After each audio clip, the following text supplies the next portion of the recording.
त्रिपाठी और महाराज जी, मैं आपका स्वागत करूंगा। सच्चा बाबा आश्रम के मुख्य महंत भी कह सकते हैं, मुख्य व्यवस्था कह नहीं सकते, मुख्य महंत ने, मुख्य जी नहीं महंत ही हैं जी जी और संरक्षक हैं। जी जी थोड़ा माफी समिति के चाहिए। मुख्य पदाधिकारी हैं जी और बाल्यावस्था से ही अपना जीवन इस आश्रम में व्यतीत किया है। अब आप जी थोड़ा सा मैं ये प्रश्न पूछना चाहूँगा, जैसे मेरी बुक आ रही मैं गंगा गंगा का जो इतना बड़ा अभी जो त्यौहार हुआ माघ मेला में, जो प्रतिवर्ष होता है, जिसको कुंभ या अर्ध कुंभ या महाकुंभ के रूप में हम कह सकते हैं। जब यह समय चलता है स्नान का, लोगों में बड़ी भीड़ देखी जाती है, लाखों करोड़ों श्रद्धालु आते हैं।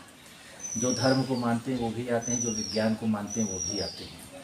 लेकिन 2 महीने के बाद जब ये त्यौहार जो स्नान का होता है, पुण्य का त्यौहार होता है, समाप्त हो जाता है, तो इसी गंगा को लोग, जिसको कहते हैं, दरकिनार कर देते हैं। इसकी स्वच्छता से भागते हैं, इसकी अविरलता के लिए नहीं सोचते, निर्मलता के लिए नहीं सोचते कि नहीं, ये प्रश्न आपका जो प्रश्न की अंतिम कड़ी है, इसके बाद लोग नहीं सोचते, ऐसा नहीं है। वो माघ मेले का जो अवसर है, पवित्र अवसर है, उत्सव है, उस समय भी नहीं सोचते हैं। जो सोच है, जो आपका शीर्षक है सेफ गंगा मूवमेंट, मैं पहले तो आपकी स्तुति कर दूं कि इस समय बहुत आवश्यकता है।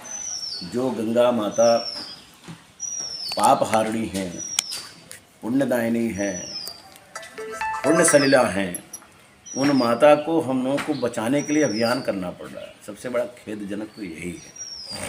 इसके कुछ मूल कारण हैं। मूल जो बाहर से दिखाई पड़ते हैं वो कारण है कि गंगा जो है मैली हो गई है, लोग कूड़े फेंक रहे हैं। लोग घर से सत्यनारायण व्रत की कथा सुनने के बाद, यज्ञ हवन करने के बाद सब कूड़ा करकट बटोर के, जितना नहीं फेंकना चाहिए वो भी, अगर थोड़ा सा हवन वाला फेंकते तो कुछ गनीमत होता।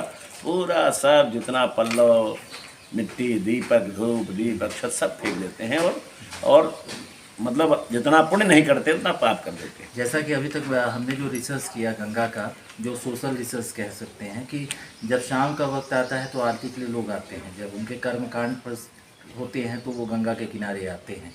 लेकिन शाम की आरती में तो लोग बहुत शामिल होते हैं, लेकिन जब स्वच्छता के लिए कोई प्रयास करता है या स्वच्छता के लिए सोचना होता है तो लोगों की संख्या बहुत कम आती है। जो पीड़ा है, जो जिस पीड़ा को लेकर आप चल रहे हो, उस बीमारी, उस पीड़ा के मूल में जाने की बात मैं उस तरफ संकेत करना चाह रहा हूँ। हमारी जो गंगा, यमुना, चैव गोदावरी, सरस्वती, नर्मदा, सिंधु, कावेरी, ये पवित्र नदियाँ हैं।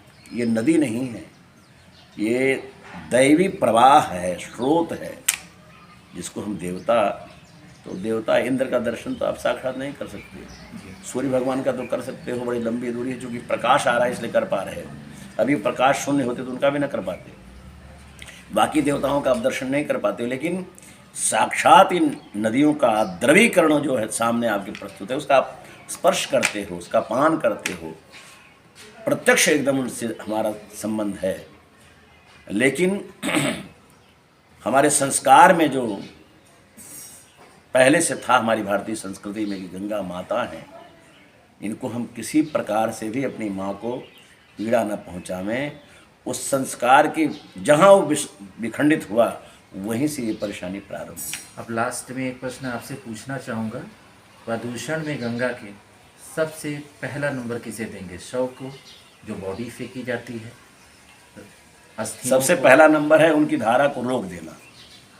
वो ठीक है, लेकिन वो नहीं, कुछ ठीक नहीं। मैं सहमत हूँ, चीज़ से, आपकी बातों से सहमत हूँ। हाँ। लेकिन मेरे जो विकल्प उसके बाद है ये, हाँ, विकल्प उसके बाद ये है, शव जो फेंके जाते एकदम कतई नहीं। मैं तो शवदाह के भी विपरीत हूँ। अस्थियाँ फेंकना चाहिए, कतई नहीं फेंकना। जो एक समय था, हाँ, जब गंगा एक नदिया एक नार कहावत, मैलो ही नीर भरो, जब दो मिली एक बरन भय सुर शरीर।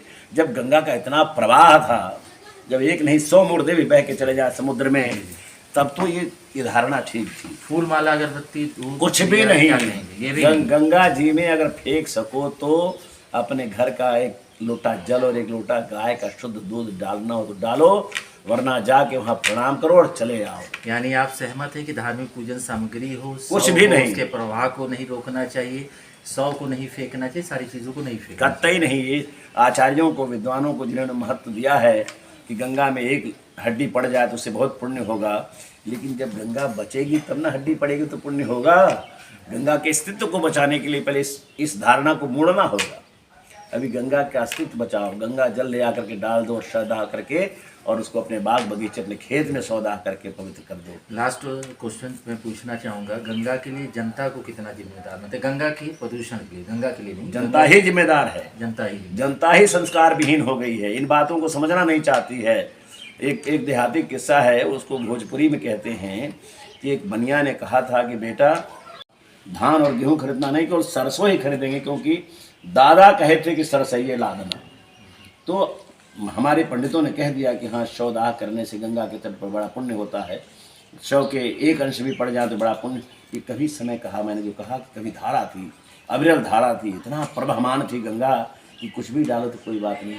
अब गंगा कितनी दुर्दशा में है, आप कानपुर में चले जाइए, पूरा जो भगीरथ रथा खाता वच्छिन्न जो गंगा है, पूरा देख लो, गंगोत्री से लेकर के, गोमुख से लेकर के और वहाँ तक गंगा सागर तक, बीच बीच में गंगा कितनी दुर्बल हैं, कितनी कष्ट में, कितनी पीड़ा में, कितने बीमार हैं, इसका कोई अनुभव करे आत्म हृदय से, तब न उसे समझ में आएगा। सारे मुद्दे जो हमने महाराज जी से जाना है, गंगा के प्रवाह को नहीं रोकना चाहिए, धार्मिक पूजन सामग्री का नहीं ज़्यादा प्रयोग करना चाहिए, शव को नहीं फेंकना चाहिए, उद्योग धंधों से जो भी रिसाव हो रहा है उसे रोकना चाहिए, और सबसे बड़ी बात है जनता जिम्मेदार है।